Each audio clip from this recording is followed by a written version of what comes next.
The Zodiac. The name itself brings up an image. A dark figure in a hooded executioner's costume. A man with a gun and a knife standing by a lake.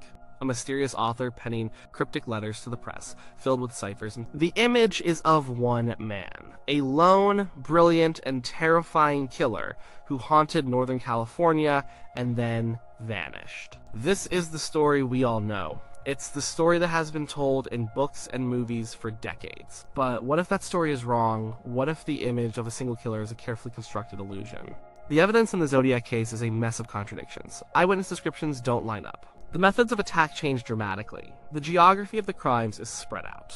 And the letters, the very things that seem to unify the case, might actually contain clues that the author wasn't the man at the crime scenes. This leads to a theory that is less popular, but for some more compelling.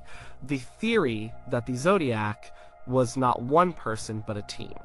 A small group of people working together to create a single terrifying phantom. To understand this idea, we first have to accept why the single killer theory is so powerful. It's simple, it's neat, and it's mostly based on the Zodiac's own words. The letters are all written in the first person. This is the Zodiac speaking. I like killing people. I am not sick. I am insane. The handwriting, for the most part, appears to be from the same person. The ciphers, the astrological symbols, the tone of arrogant superiority, it all paints a picture of a single, cohesive personality. The ego is immense. He demands his letters be printed on the front page. He threatens to kill more if he doesn't get his way. This doesn't sound like a person who would share the spotlight. This singular persona is the glue that holds the case together. Without the letters, we wouldn't have a Zodiac case at all. We would have a series of unsolved, possibly unrelated, brutal attacks. The attack on a couple at Lake Herman Road, another attack on a couple at Blue Rock Springs Park, a daylight stabbing at Lake Berryessa, the murder of a taxi driver in San Francisco. The letters are what connect these disparate events. They are the Zodiac's brand. And a strong brand is usually the product of a single vision. The police, the media, and the public have largely operated under this assumption for over 50 years. They're looking for one man, but when you stop listening to the Zodiac's words and start looking hard at the evidence on the ground, the picture of a single killer begins to fall apart. The problems start with the most basic piece of information in any investigation: what the suspect looked like. The physical descriptions of the attacker are all over the place. They are so different that it's difficult to believe they describe the same person. Let's look at the canonical attacks. The first was at Lake Herman Road in December 1968. As David Faraday and Betty Lou Jensen were shot and killed. There were no real witnesses to the killer himself. We have nothing to go on. Fast forward to July 4th, 1969 at Blue Rock Springs. Darlene Ferrin was killed and Michael Mageau was seriously injured. Mageau survived and gave a description. He said the attacker was short, around 5 feet 8 inches. He described him as waddling and being very heavy, maybe 195 to 200 pounds, with a large face. This is our first solid description. A short, stocky, heavy man. Now we go to Lake Berryessa in September 1969. O'Brien Hartnell and Cecilia Shepard were stabbed in broad daylight. Hartnell survived. This is where we get the famous image of the Zodiac in his costume. Hartnell got a good look at the man's build and heard his voice.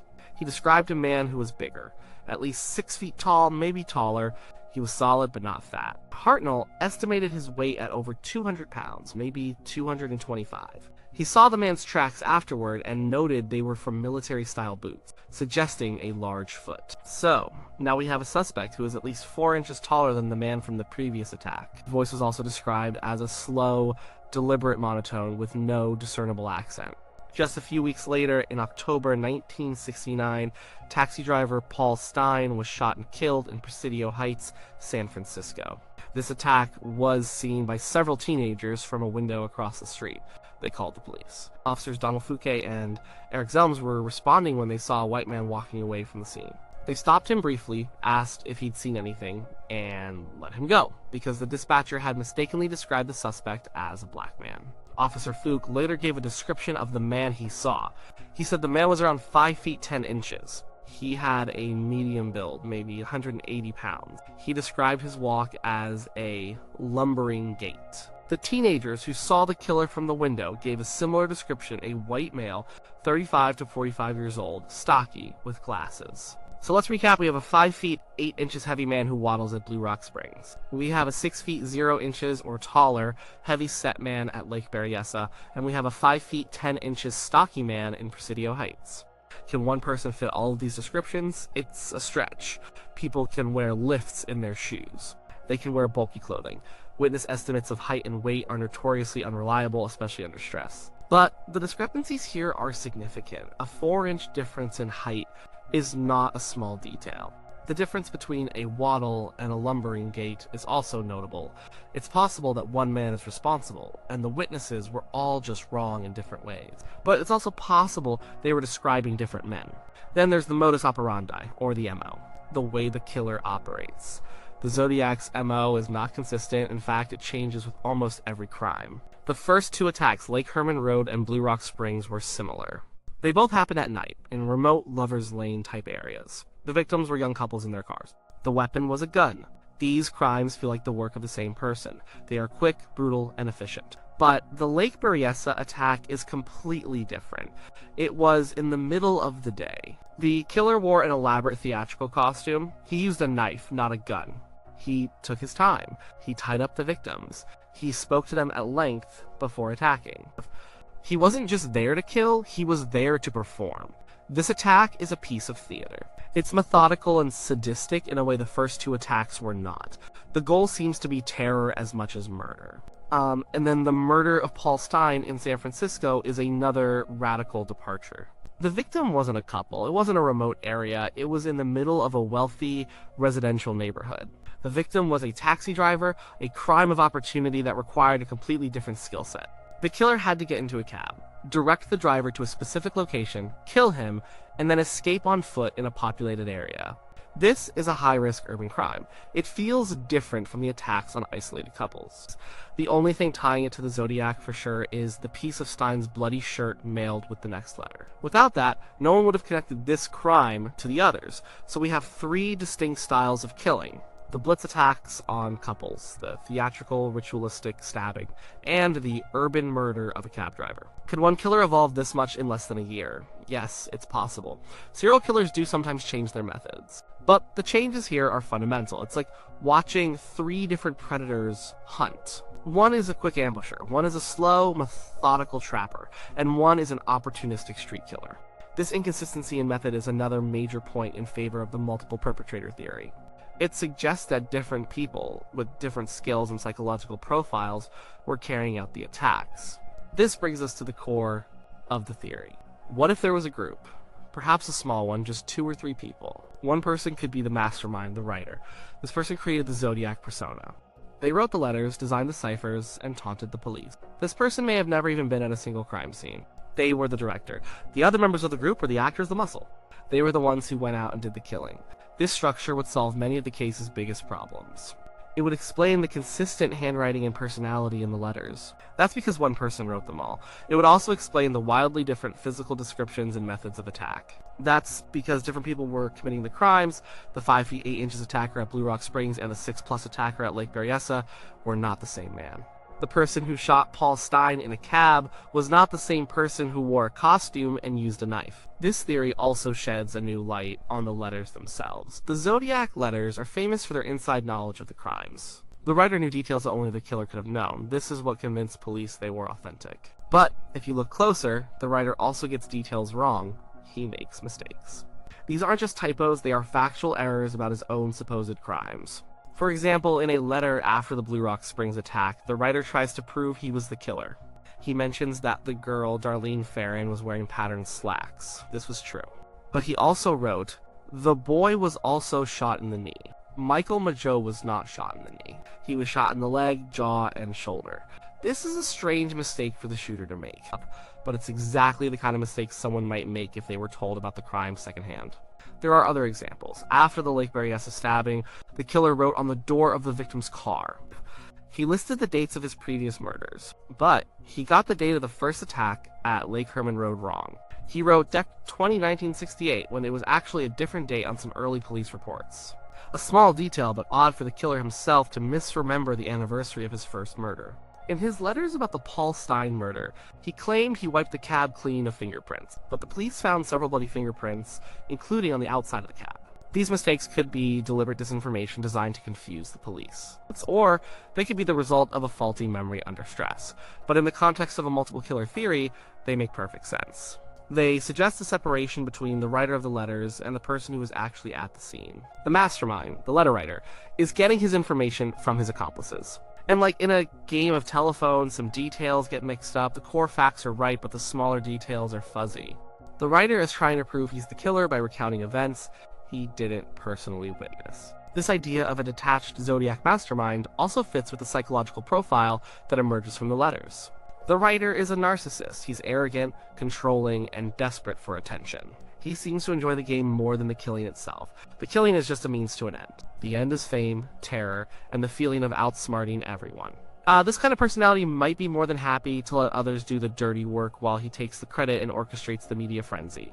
He gets the power and the glory without having to take all the risks. So who could these people be?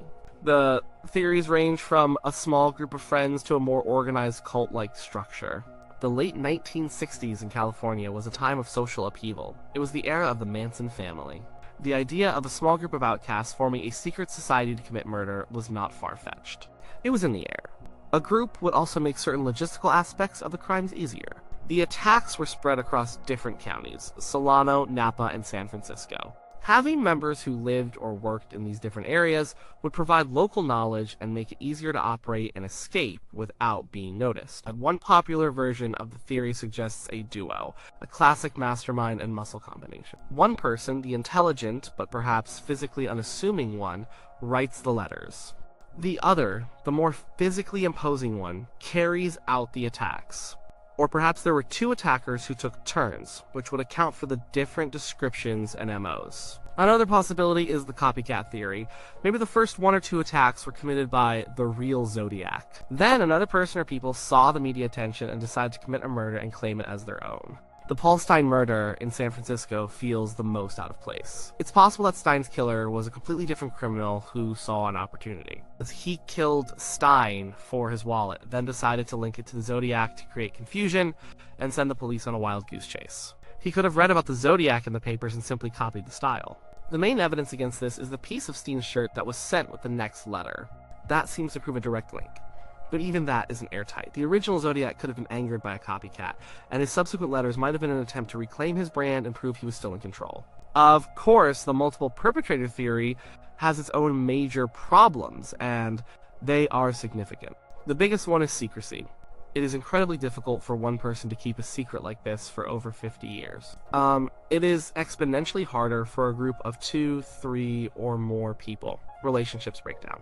People have arguments, someone develops a conscience, someone gets arrested for something else and tries to make a deal. Someone tells their spouse or a friend in a moment of weakness. The more people who know a secret, the more likely it is to come out. Yet in all these decades, there has never been a credible leak from anyone claiming to be part of the Zodiac team.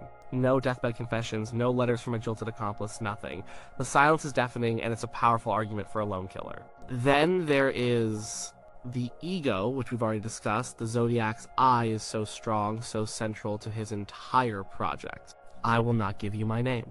I am the one you are looking for. It's hard to imagine this person writing we. The entire psychological thrust of the letters is about a single, superior intellect toying with the lesser minds of the police and society. Sharing that glory seems to go against the very nature of the persona he created.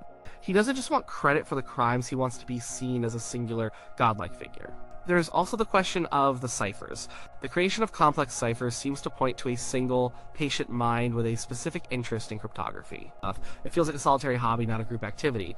And while the handwriting has some variations, most forensic document examiners have concluded that it was likely written by one person attempting to disguise their hand at times, or writing under different emotional states. The underlying characteristics, they argue, remain consistent. So we are left with two competing narratives, both of them flawed. The single killer theory asks us to believe that one man could change his physical appearance, his method of killing, and his geographical territory so dramatically in such a short period.